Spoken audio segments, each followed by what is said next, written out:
So welcome back to our channel active catalyst. ಇವತ್ತು ಎರಡು updates ಇದೆ. ಒಂದು, ಫೋರ್ತ್ ಸೆಮ್ ಮೇಕಪ್ ಎಕ್ಸಾಮ್ ಬರ್ದವರಿಗೆ ರಿಸಲ್ಟ್ಸ್ ಯಾವಾಗ ಅನೌನ್ಸ್ ಮಾಡ್ತಾರೆ ಅಂತ. ಆ್ಯಂಡ್ ಇನ್ನೊಂದು 22-21 ಸ್ಕೀಮ್ ಅಲ್ಲಿ ಬರೋರು ಯಾರು ಈ ಎಕ್ಸಾಮನ್ನು ಬರೆದಿದ್ದಾರೆ ಅವರಿಗೆ ಯಾವಾಗ ರಿವ್ಯಾಲ್ಯೂಯೇಷನ್ ಅಪ್ಡೇಟ್ ಮಾಡಬಹುದು ಅದ್ರ ಬಗ್ಗೆ. ಓಕೆ, ಫಸ್ಟ್ ಥಿಂಗ್, ಇದನ್ನೆಲ್ಲ ಡೀಟೇಲ್ಡ್ ಆಗಿ ನಾನು ಈ ಪ್ರೊಸೀಜರ್ ಏನಾದರೂ ನಿಮ್ಗೆ ಅರ್ಥ ಆಗಿಲ್ಲ ಓದ್ಕೊಳ್ತೀರಾ ಅಂದರೆ ವಾಟ್ಸಪ್ ಚಾನಲಲ್ಲಿ ಹಾಕಿದ್ದೀನಿ. ವಾಟ್ಸಪ್ ಚಾನಲ್ ಲಿಂಕನ್ನು ನಾನು ಇದೇ ವಿಡಿಯೋ ಕಮೆಂಟ್ಸಲ್ಲಿ ಕೊಟ್ಟಿರ್ತೀನಿ. If you wish you can join.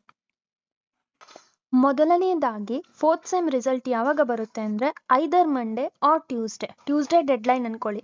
Okay, ಬರಲೇಬೇಕು. Within 7 PM it will be released. Okay, so don't worry, let's hope for the better.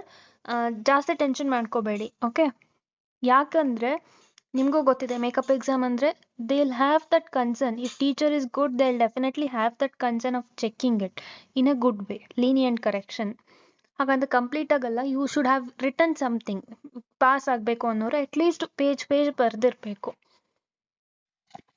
ಅದಷ್ಟೇ ಅಲ್ಲ, ಯಾರಾದರೂ ಫೋರ್ತ್ ಇಯರಲ್ಲಿದ್ದು ಫಸ್ಟ್ ಇಯರ್ ಬ್ಯಾಕ್ಲಾಗ್ ಸಬ್ಜೆಕ್ಟ್ಸ್ ಇದ್ದರೆ, ನೀವು 21 ಸ್ಕೀಮ್ ಅವರಾಗಿರ್ಬೋದು, 22 ಸ್ಕೀಮ್ ಅವರಾಗಿರ್ಬೋದು, ಬ್ಯಾಕ್ಲಾಗ್ ಸಬ್ಜೆಕ್ಟ್ಸಿಗೆ ನೀವೇನಾದರೂ ರಿವ್ಯಾಲ್ಯೂಯೇಷನ್ ಹಾಕಬೇಕಾದ್ರೆ ನಿಮ್ಮ ಕಾಲೇಜ್ ಏನಾದರೂ ಎಕ್ಸೆಪ್ಟ್ ಮಾಡ್ತಿಲ್ಲ ಅಂದರೆ you can complaint to VTU. Okay, once again you just go and try. Like technical errors ಬರ್ತಾ ಇತ್ತು ರಿವ್ಯಾಲ್ಯೂಯೇಷನ್ ಹಾಕುವಾಗ. ಸೊ ನಿಮ್ಗೇನಾದರೂ ಆ ಪ್ರಾಬ್ಲಮ್ ಆಗಿದ್ರೆ you can go and report it to your college. Kindly do it very soon and I wish you guys a very best wishes for your placements as well as ಈ exam ಕೂಡ ಆದಷ್ಟು ಬೇಗ clear ಆಗಲಿ. ಇನ್ನೂ ಏನಾದರೂ doubts ಇದ್ದರೆ you can definitely comment. Good day.